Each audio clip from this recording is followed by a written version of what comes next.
wanted to talk about as a council the feasts that are coming up. There's a lot of societies in the North End that have been around for 100 years or more. They do a lot for the community, giving back to various neighborhood groups. I know I'm involved in the North End Athletic Association, and they're very happy to sponsor jerseys or things like that. They held a bocce tournament a couple weeks ago where the charity was given a donation on behalf of the winners. So I thought tonight would be a great opportunity for them to come, offer a little brief history about their societies, and talk about their feasts, and hopefully we can support them as a community for them supporting us this whole time. So I'll let Mike introduce them, but I believe St. Anthony's has their meeting tonight, so perhaps we can have them go first. Go ahead. They're the champions. They're the last ones here. I know, right? Bocce champions. So Mike, if I'd you'd like to win the bocce champions. So I'll invite Mr. Jason Aluvio, St. Anthony Society, in the Clark Street. I thought it would be a better introduction. As Michael said, I'm Jason Alulia. Grew up and I still live on Prince Street. I am the trustee of St. Anthony Society and the feast co-chairman for the past several years. St. Anthony's Feast, St. Anthony Society was founded in 1919 on Endicott Street by a group of immigrants from Montefalcione in the province of Agrippina, which is east of Naples. They founded the club and started their first feast in 1919 on Endicott Street. This year we celebrate the 97th anniversary, which is on August 26th through the 28th. Our sister organization, which we will never forget, is St. Lucy Society, and they will be celebrating their feast on Monday evening, August 29th, on Endicott Street with their procession on Monday night. St. Anthony's Feast, as well as all the feasts in North End, become some of the biggest events here in this city in the summer. As everyone knows, we do attract many, many people from the North End, as well as former neighborhood people and devotees of St. Anthony, as well as many tourists and people from around the country actually come and visit every year to our festival.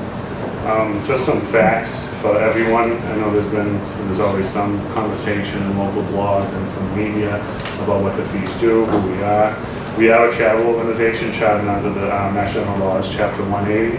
We are also recognized as a nonprofit 501c3 organization by the IRS. We have over 100 members of our organization. Nearly half or more live in the neighborhood. Most, if not all, from this neighborhood when they moved out to the surrounding suburbs.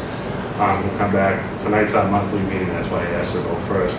So if I don't go, it's kind of goes, I'll get it to Merrick, I'll get it to our office. I'm getting the start. I'll get two. We always get to Merrick. So our primary mission is the sponsorship of our annual festival.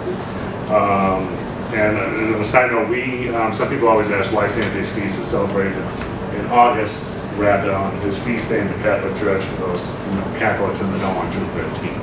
St. Anthony's Feast was, as I said, founded by a group of immigrants from Montefalcione, where Carmen's family is from.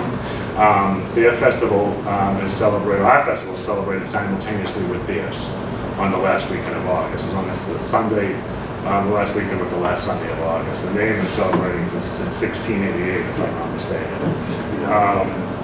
The festival, as long, I see Lewis and I see Warren, I see Luigi. At one time we had, I think, 12 feasts. Now we're down to 4 this year. It takes a lot of preparation. I know we're all volunteer organization. None of us get paid in our organization. So it's a volunteer group of members who elect committees, which I serve on, like Lewis and McWarren and their respective clubs. And it takes months. We get elected in November, and it's supposed to meet with the city officials, especially special events, and the great staff they have. But we also meet as well with the Boston Police Department, Boston Fire, EMS, Public Works, Health, Entertainment, Licensing, and Inspectional Services are all involved with overseeing and licensing and permitting the feast. In addition to the festival, where we garner most of our income from, we do own property in Endicott Street. We own a 2-floor building for members, social events, as well as a year-long chapel to our saint. We take great pride in donating back to the neighborhood. We're sponsored with the NEA Little League for over 50 years now. We give generously to St. Leonard's and Sacred Heart Church. The Nothing Against Drugs, NEWNC, we sponsor a annual scholarship for graduating students at St. John's School, in addition to the monetary donation we give to the school itself. We give to the nursing home, as well as broader institutions. You mentioned the Bocce tournament, where we raised $1,000, all of us collectively, for the Veterans Shelter, for remember Stephen Perez, a North End resident who was killed, a North End veteran who was killed when he returned back here. He wasn't killed in service, he was regrettably killed on Tremont Street. So we do, the feast collectively do a lot, and they can speak for themselves, obviously. So I want to thank you for this opportunity to do this. I could take any questions, but we welcome you all. We know also that a lot of, there's 4 left. We take 4 days, every weekend. We move some of your parking. We put some vendors out there. We invite a lot of people to our neighborhood. But I hope you see us as an asset and something that we also love our neighborhood just as much as we like ours. Thank you.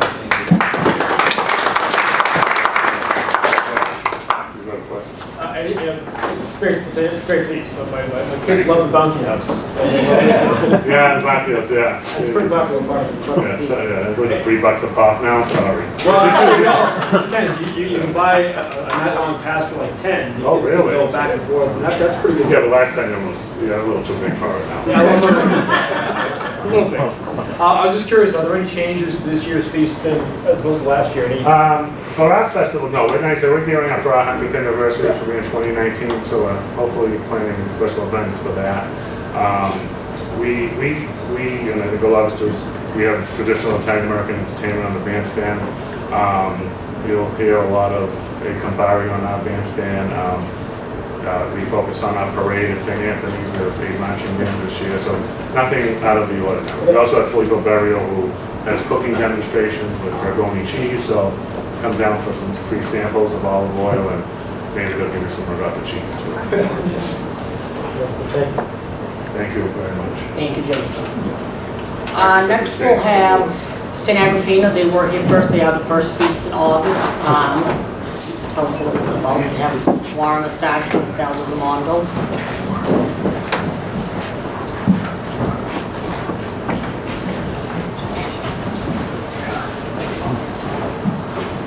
Basically, Jason summed it up. We all basically do the same thing.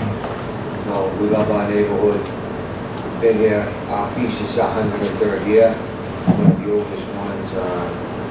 We also sponsor Little League and St. John's and NEAB and every other one of the not that we can. We also have a toys program. Christmas program. We try to give every kid a toy, sit on Santa's lap, take a picture. My family's been involved in St. Agrippina. My children are 6th generation. Sal there might be 4th or 5th. His great-grandmother was actually an orphanage in Nail, Sicily, where we're from. The family came there. They're a great family, a great story behind it. Our feast is similar to last year, 4 days. We have great entertainment. Friday night, we have, Friday night we have a group called Walk the Line. They're an Aerosmith cover band, look alike. On Saturday night, we're featuring the legendary Manhattans. And we have bands every night. Like he said, we have police details, EMTs, fire departments, and anyone else the city can send us for a check. So we do our own cleanup. We hire sweepers and cleaners to do the streets. Take away our own garbage. Pretty much sums it up. And I would like to invite everybody to come down and have a good time. I think the feast is a big flavor of what the Mount End is all about. many, many years, and it's good to have the support of the council. And, it means a lot. Thank you. Thank you. I don't know if there's anyone here from Madonna Del Carlo. I'm not from Madonna Del Carlo, so Vince told me to say a couple of words. We're excited for this year's feast. I'm a proud member. Marie's as well. She's a member as well. It's pretty much what Jason and Warren said. We donate. We throw a Halloween party for the neighborhood, for the North End kids, anyone who actually wants to come down usually. And we're excited for a new year. So I hope to see everyone there. Thank you. Second weekend in August. Weekend right after St. Agrippina. Back to back on Hanover Street. Two great feasts. Next we have the Fisherman's. We have Louis Trezullo from the Fisherman Society. Sorry, I don't have no PowerPoints or slideshow, but my name is Louis Trezullo. I am a longtime resident of the North End with my parents, my grandparents, my great-grandparents. I came from Italy. I am the president of the Madonna del Score Society. Everybody here may know it as the Fisherman's Feast. Our festival is the third week in August, and the other two societies, pretty much three societies, summed it up what it's all about. As everybody knows, when the ancestors came over from Italy, what they basically did was they settled in different parts of the neighborhood, and they brought their tradition. And our society came from Shaka, Sicily, and in the small fishing village of Shaka, they're devoted to the Blessed Mother because of the various miracles that she performed in that town.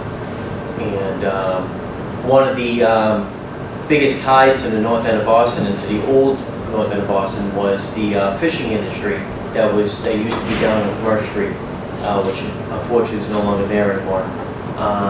But all the way down by where now the Marriott Hotel is, there used to be all fishing boats, and those, when the Shakadine descent came over here, what they did was, that was their industry. They made a living with fishing. So what they did was, they actually put aside portions of their fish that they sold, and with the portion, they were able to build their chapel for the Blessed Mother.